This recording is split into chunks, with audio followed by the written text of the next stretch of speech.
Right, so yeah, I have a poor setup, but anyway, you are ombudsman for Center for Public Broadcasting, or Corporation for Public Broadcasting. You were a finalist for Pulitzer Prize in 1986. Yeah. How have you involved yourself in political news in the past?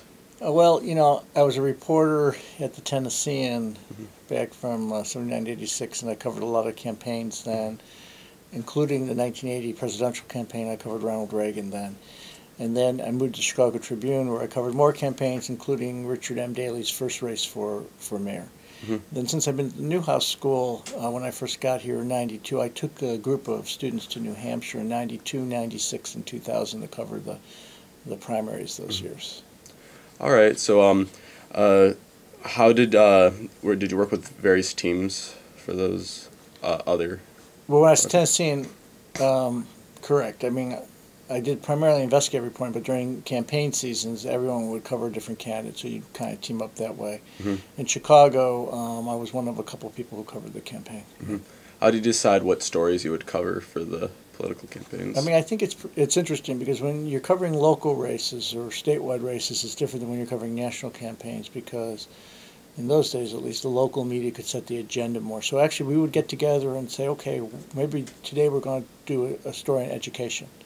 And what their positions are in education, charter schools, whatever it is. And we would have set questions that we would ask that day. And so sometimes the candidates would want to talk about one thing, and they would have their agenda, but we would have our agenda. And the fact that you had a lot of access during those campaigns made it easier to do it. Now, when I covered Reagan, you had no access. And what that meant was that the candidate could set the agenda every day. Reagan was very disciplined. And so he would basically give the same speech everywhere he went, and every day maybe change one thing, and that's what they wanted to concentrate on. And since there was no press conference, no way to get him, that's why you end up doing the horse race, which no one really likes to do, but sometimes it's the only choice you have. So do you think the way the political news has been portrayed in the past is different from what it is today? The what has been portrayed? The way political news has been portrayed in the past is different from what it was today. Well, there's today. certainly a lot more avenues for portrayal these days with blogs and all sorts of online journalism sites. But if you dig kind of deep on those, you'll find that most of that's pontificating, punditry. They're talking about what they did. There's actually not that much news in terms of what's actually said. Now, the difference this year is, I think that because of that, the debates have played a huge role.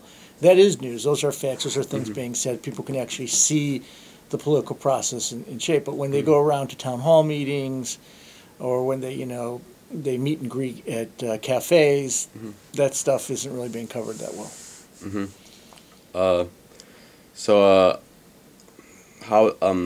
There aren't a lot of stories, but I mean, there must be certain days that there are quite a few stories for politics. How would you decide which ones get published, if not all of them can get published? Well, now all of them can be published because you have they might not all be published in the printed newspaper or on the TV show, but because you have the unlimited resources and space of the internet, you can put everything down, including entire speeches, entire debates, entire meets and greets.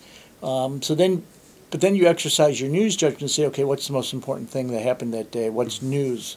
And you have your definition of news. The difference is that in the old days, the public would only get what you discerned as news. Now they get what you discern as news, but you get all the raw material if you're really interested. For the real junkies, if you're really interested in it. All right. So, what's your opinion on how this election's been covered?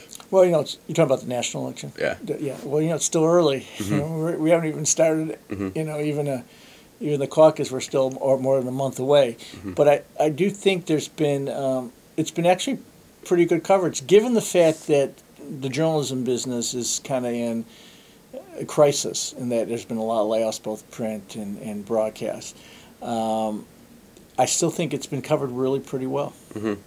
Even like the different scandals and how they've focused on, I guess, little personal trivialities of the candidates. Yeah, well, for sure, the source of a lot of those scandals are usually the other campaigns. I mean, that's what people. It's not usually. It's rarely the media who comes up with that. Usually, the media is given the whole thing, like the Herman Cain thing. We still don't really know what the source of that is, but it probably wasn't generated by the reporter's own digging. It probably was someone said, you should go look at this.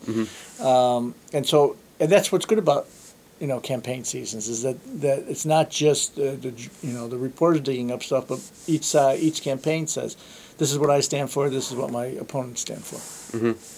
So, do you think there are some points where stuff like that it goes a little too far? Say with Michelle Bachmann's little slip-ups. I'll have to admit myself, before I started looking into the candidates, I'd judge candidates more on their media presence. With Michelle Bachmann, she doesn't have the greatest media presence. So, does the kind of coverage of that do you think that's a little too far? Well, I think that everyone makes gaffes. They make mistakes, know that, and part of it is how you react to it. And I noticed she's a perfect example that she was the other day was saying that unlike any of the other candidates, she's made no gaffes during this campaign. Well, other than the fact that she said that the Revolutionary War started in New Hampshire and that this HPV vaccine causes mental retardation. Of course, she's made gaffes. The problem is, do you say, I made a mistake, I misspoke, or do you just pretend like you never made it? And so I think that says a lot about a candidate. All right. All right. So, do you think political news today is still significant in general? Absolutely. I mean, when you think about it, the reason so much time and print space and resources are spent on political campaigns because it means the most to the public in terms of who the elected officials are really can determine which way we go. And you had an election in 2000 that was very questionable on both sides, a lot of fights, a few hundred votes one way or the other, even though one won the popular vote. And then all of a sudden we're in 2 wars. We have a terrorist attack, and now you had another election, and you had economic crisis, and some people are saying you didn't do enough and went too far. So absolutely, it plays such an important role, and you can't ignore your day-to-day activity because it's affected by politics. But do you think that the news media is focusing enough on the actual policies of the candidates? I think they do. I think it's surprisingly how much they do. The problem with the media focusing on the policies, especially now when you have Google Analytics and all this other stuff, is that the public doesn't really care that much about the policies.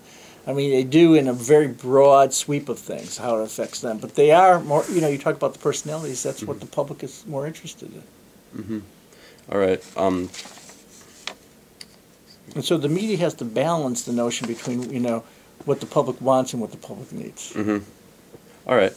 Do you think, so you would think that, do you think it's more a problem with the viewers then? To some degree, but you can't blame them. There's a lot on their mind. There's a lot of things going on.